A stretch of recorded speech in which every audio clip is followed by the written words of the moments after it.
की एक भक्तिमती स्त्री थी, नाम था, उसका नाम था सुक्कोबाई। शकोबाई भी लोग कहते हैं। शकोबाई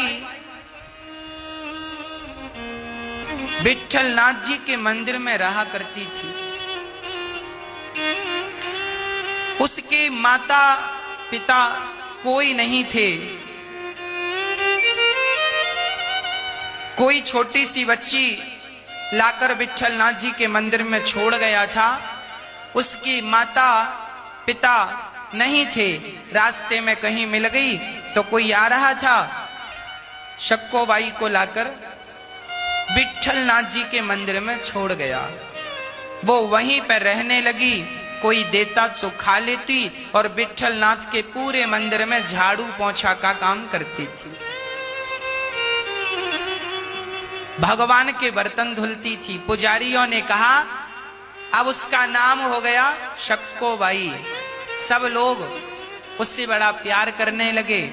ये कहने लगे कि ये विट्ठलनाथ जी की बेटी है, क्योंकि विट्ठलनाथ जी के मंदिर में रहती है।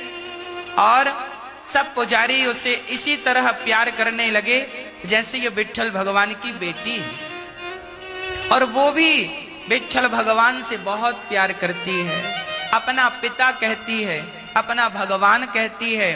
भगवान के बर्तन धुलती है सो भगवान के लिए रोती है। भगवान के मंदिर में झाड़ू लगाती है सो विट्ठल विट्ठल विट्ठल विट्ठल विट्ठल जाप करती है, केवल विट्ठल विट्ठल विट्ठल। जब लड़की सयानी हुई तो मंदिर के पुजारियों ने सोचा बेटी बड़ी हो गई है, सयानी हो गई है, चलो हम इसका विवाह करवाते हैं। तो कोई बढ़िया सा 25 किलोमीटर दूर एक गांव था, वहां के नगर सेठ जी थे, बड़े आदमी थे, अच्छे पैसे वाले थे। उनके बेटे से शक्को का विवाह कर दिया। सारे लोगों ने, पुजारियों ने मिलकर बड़ी धूमधाम से विवाह किया। अब शक्कोबाई गई ससुराल। बहुत ज्यादा आयु नहीं थी, 17-18 साल की लड़की थी। विवाह हुआ, ससुराल में थी, वहां भी वो सब काम करती, झाड़ू लगाती, पोंछा करती, बर्तन धुलती। पर वो काम करती जाए और बस विट्ठल जी को याद करती जाए, मेरे विट्ठल विट्ठल विट्ठल, केवल विट्ठल जी को याद करती। उसके पति उसके पास आते, उसे डांटते, सास आती डांटती, ये काम ठीक से नहीं किया, ये काम नहीं किया, 2 थप्पड़ गाल पे जमाती। सास ससुर पति बिल्कुल विपरीत थे। ये क्या जप रही है विट्ठल विट्ठल। सब परिवार विपरीत था। कोई भगवान का नाम नहीं लेता था, कोई पूजा नहीं करता था। पर ये अकेली बिना किसी से कुछ कहे, सास मारती है सो मारती रहे, गाली देती है सो देती रहे, पति डांटता है सो डांटता रहे। वो अपना काम बराबर करती, जो कहता सारा करती, पर काम करते हुए वो भगवान का चिंतन करने लग जाती। एक बार रोटी बना रही थी कि तभी वो विट्ठल विट्ठल जपती हुई रोटी बनाई। थोड़ी देर के लिए उसका मन पंढरपुर चला गया, विट्ठल भगवान के चरणों का वो दर्शन करने लगी। तब तक रोटी जल गई। सास ने आकर इतनी मार लगाई, तेरे बाप का है रोटी जलाती है। वो खूब मारा, क्या क्या ना कहा, पर एक शब्द नहीं कहा शक्को ने, एक बार पलटकर जवाब नहीं दिया। हद तो तब हो गई जब एक दिन शक्को घर के बर्तन धुल रही थी। सबके खा के गर्मी का समय था और यही चैत्र वैशाख का माहौल था। सब लोग आराम कर रहे थे खाकर, और ये घर के बाहर आंगन में बर्तन धुल रही थी। तभी देखा कि गांव से कुछ लोग, संत लोग कीर्तन करते हुए जा रहे, विट्ठल विट्ठल विट्ठला पांडुरंग विट्ठला, सब कीर्तन कर रहे हैं। तभी ये शक्को को जब कानों में विट्ठल का नाम सुनाई पड़ा तो बहुत रोमांचित हो गई। अच्छा, यहां भी कोई मेरे विठल का पुजारी है, कोई उनको प्रेमी है। दौड़कर बर्तन में हाथ बिल्कुल काले थे धुलने में, वो धुल कर नहीं गई, तुरंत काले काले हाथ, गंदे हाथ दौड़ कर गई। संतों को रोका, कहां जा रहे हैं? अरे तुझे पता नहीं, विठल भगवान के यहां जा रहे हैं दर्शन करने, हम सभी लोग जा रहे हैं। अच्छा, मैं भी चलूं? हाँ हाँ चलो। अब सब कीर्तन कर रहे हैं, विठल विठल विठला। पांडु शक्को भी उस भीड़ में सम्मिलित हो गई, रहा ना गया और वो चल पड़ी। सारे संतों के पीछे पीछे विठल विठल जपती जाए, झूमती जाए। आज तो उसकी खुशी का ठिकाना नहीं था कि चलो इतने वर्षों बाद आज कोई विठल नाम लेने वाला मिल गया। भक्त को भक्त मिल जाए तो बड़ा प्रसन्न होता है। आज हमारी जात का मिल गया, भक्त को भक्त मिल गया। मैं भी विठल का हूं, तुम भी विठल के हो। चल पड़े दोनों। गांव के लोगों ने देखा, अरे ये तो फलाने की बहू है। हाँ हाँ, बड़ी पुजारिन बन रही है। तुरंत गांव के लोग गए, सेठ जी, सेठ जी क्या हुआ? आप सो रहे हैं और आपकी बहू बाबाओं के साथ भाग गई। देखो जरा लोगों के बोलने का ढंग क्या होता है। लोगों का काम बोलना है। क्या बोलना है? उनसे उनको लेना देना नहीं, बोलना है बस। आपकी बहू भाग गई। अच्छा, भाग गई? कहां चली गई? वो बाबाओं के साथ नाच रही है, बड़ी पुजारिन बनी है, सब विठल विठल जप रही है। आपकी बहू सारे गांव की बहुओं को बिगाड़ेगी। आज आपकी बहू भागी है, कल किसी और की भागेगी। अब तो सेठ जी, नगर सेठ घोड़े पर चढ़कर गए और जाकर घोड़े पर चढ़े चढ़े उसके बाल पकड़ लिए और बाल पकड़कर ना घोड़े पर चढ़े चढ़े घसीटने लगे। बाल पकड़कर, चल तुझे बनाता हूं भक्ता, चल आज तेरी खबर लेता हूं। घसीट कर सारे गांव के बीच से वो विठल विठल जप ही रही है। उसके मुख से विठल का नाम छूटा नहीं और ससुर जी बाल पकड़कर घसीट रहे। लाकर कमरे में खंबे से कस के बांध दिया, रस्सियों से जो बांधा है।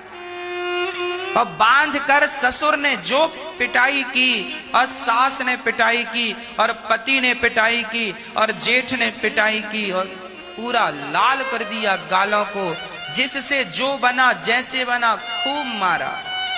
एक दिन गुजर गया, 2 दिन गुजर गए, घर वालों ने पानी नहीं दिया पीने को, भोजन नहीं दिया, परंतु वो अहरनिश विठल विठल विठल। हे नाथ, मुझे अपने चरणों में बुला लो।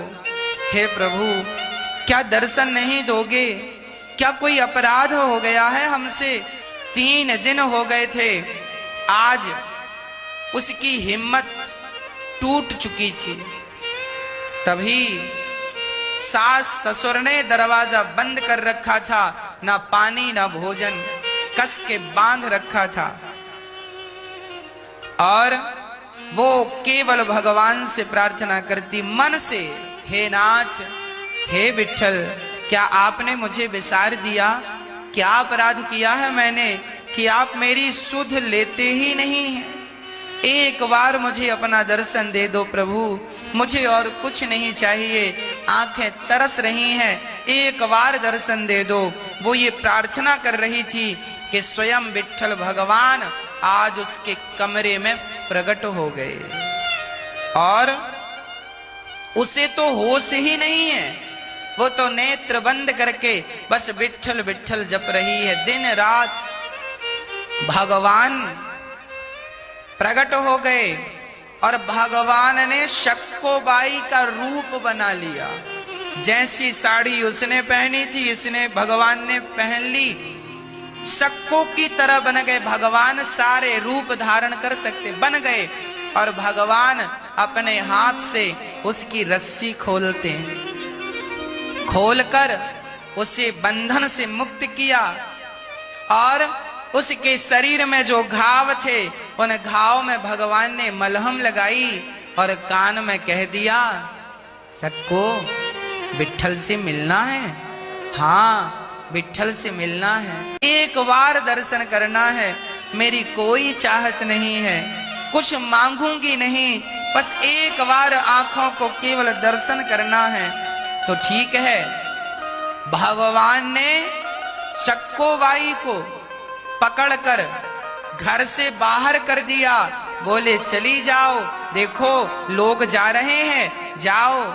अब तो फिर वो दौड़ पड़ी, विट्ठल विट्ठल। और यहाँ भगवान सक्को का रूप बनाकर उसके घर में उसी रस्सी से ज्यों की त्यों बंध गए। भगवान को लगा यदि मैं नहीं मिलूंगा सक्को के रूप में तो इसके ससुर फिर से पकड़ कर ले आएंगे। तो भगवान सक्को की जगह बंध गए। सास ने दरवाजा खोला और जाकर सक्को के गाल में 2 जमाया थप्पड़। उस समय सक्को नहीं थी, भगवान थे और उसने 2 थप्पड़ जमाए, वापस आ गई।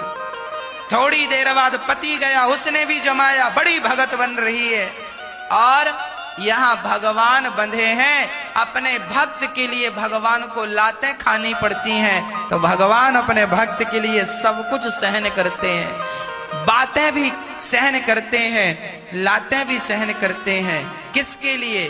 केवल भक्त के लिए। दासानुदासो भवितास्मि भूया अहम भक्त पराधीन यस्वतंत्रिवत वजा। मैं भक्तों के अधीन हूं।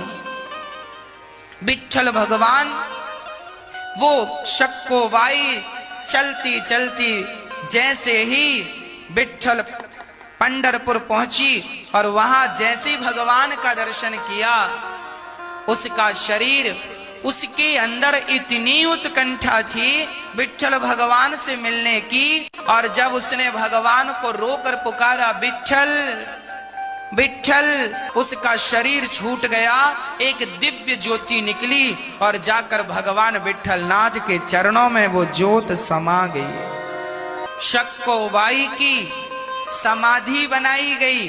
आज भी पंढरपुर में भगवान विट्ठल नाथ के प्रांगण में आज भी सक्को की समाधि।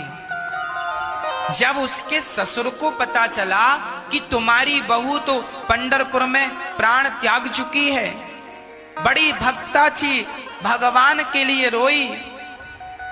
ससुर जी ने कहा पंढरपुर कैसे जाएगी, मेरी बहू तो घर में बंधी है, मैंने बांध रखा है।